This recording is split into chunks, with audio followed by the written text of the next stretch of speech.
കൊള്ളാം. ഈ studio light setup ഒക്കെ കൊള്ളാം. പണ്ട് ഞങ്ങളുടെ കാലത്തെ ഈ മെഴുകുതിരി കത്തിച്ചിട്ടായിരുന്നു വെട്ടം. അന്ന് മെഴുകുതിരിയൊക്കെ ഉണ്ട്. ഇത് കൊള്ളാം. അതൊരു കാര്യം പ്രത്യേകം നിങ്ങളെ കൈ കിട്ടിയ ഒരു കാര്യം പ്രത്യേകം ചോദിക്കാനുണ്ട്. എന്തായിരുന്നു? ഈ ആപ്പിൾ തലയിൽ വീണെന്ന് പറഞ്ഞ സംഭവം അത് ഉള്ളതാണോ തള്ളാണോ?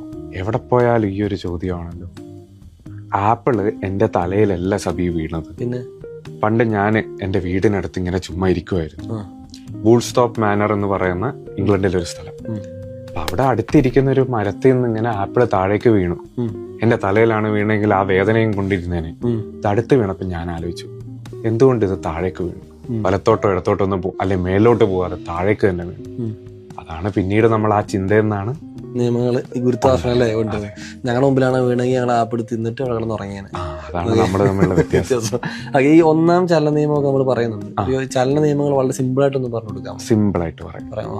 സബി ഇപ്പൊ ഇവിടെ ഇരിക്കുവല്ലേ, ഈ ഇരിക്കുന്നതെന്ന് പെട്ടെന്ന് ഒരാൾ സബീനെ തല്ലിയാല് ഒരു ഒരു അനക്കം, അതിനെയാണ് നമ്മൾ ഇനേഷ്യ എന്ന് പറയുന്നത്. വേറൊരു ഉദാഹരണം പറയുകയാണെങ്കിൽ സബിക്ക് ഇപ്പൊ KSRTC ബസ്സിൽ പൊക്കോണ്ടിരിക്കുമ്പോ പെട്ടെന്ന് അത് ബ്രേക്ക് ചവിട്ടിയാലും ചവിട്ടാറുണ്ട്. അപ്പൊ നമ്മളൊരു ആക്കം വരും. അതാണ്, അതായത് നമുക്കൊരു വസ്തുവിന് അത് ഏത് സ്ഥിതിയിലാണോ നിൽക്കുന്നത് അതിൽ തന്നെ തുടരാനുള്ളൊരു ടെൻഡൻസി ഉണ്ടാവും. ഇതാണ് ഒന്നാം ചലനം. ഒന്നാമത്. ഈ രണ്ടാമത് ചലനം നമ്മൾ ഭയങ്കര ഇക്വേഷനെ കുറിച്ച് F=ma എന്നൊക്കെ പഠിക്കാറുണ്ട്. എന്താണത് സിമ്പിൾ ആയിട്ട് പറയാം? സിമ്പിൾ ആയിട്ട് പറയുകയാണെങ്കിൽ rate of change of momentum, അതായത് ഒരു വസ്തുവിൽ ഉണ്ടാകുന്ന ആക്സിലറേഷൻ അത് അതിന്റെ ഫോഴ്സിനോട് പ്രപ്പോർഷണൽ ആയിട്ടാണുള്ളത്. സിമ്പിൾ ആയിട്ട് പറഞ്ഞുതരാം. നേരത്തെ പറഞ്ഞ KSRTC ബസ്, ഈ ബസ് ബ്രേക്ക് ഡൗൺ ആയി. ഇതിന് ഒരു പ്രത്യേക ഒരു ആക്സിലറേഷനിൽ തള്ളണം, ഒന്ന് നീക്കണമെങ്കിൽ നമ്മൾ കൂടുതൽ ഫോഴ്സ് കൊടുക്കണം. അതേസമയം ഇതൊരു ചെറിയൊരു കാറോ സൈക്കിളോ ആണെങ്കിൽ തള്ളാൻ കുറച്ചും കൂടെ എളുപ്പമാണ്. ഫോഴ്സ് അത്ര മതിയാവും. അതായത് ഭാരം കുറഞ്ഞ വസ്തുവിനെ ഒരു ആക്സിലറേഷനിലേക്ക് എത്തിക്കാൻ നമുക്ക് കുറച്ച് ഫോഴ്സ് മതി. ഇത് നേരെ തിരിച്ചും മറിച്ചും ഒക്കെ നമുക്ക് പറയാം. വളരെ സിമ്പിൾ ആയിട്ട് പറയാം. നിങ്ങൾക്ക് പരീക്ഷയ്ക്കൊക്കെ ആണല്ലോ അതിന് ഇത്രയേ വേണ്ടൂ. പക്ഷെ നമ്മൾ പഠിക്കുമ്പോൾ ആഴത്തിൽ പഠിച്ചാൽ നല്ലത്. മൂന്നാം ചലന നിയമം നിങ്ങളത് വളരെ യൂണിവേഴ്സൽ ആയിട്ട് പറയുന്ന ഒരു കാര്യമാണ്.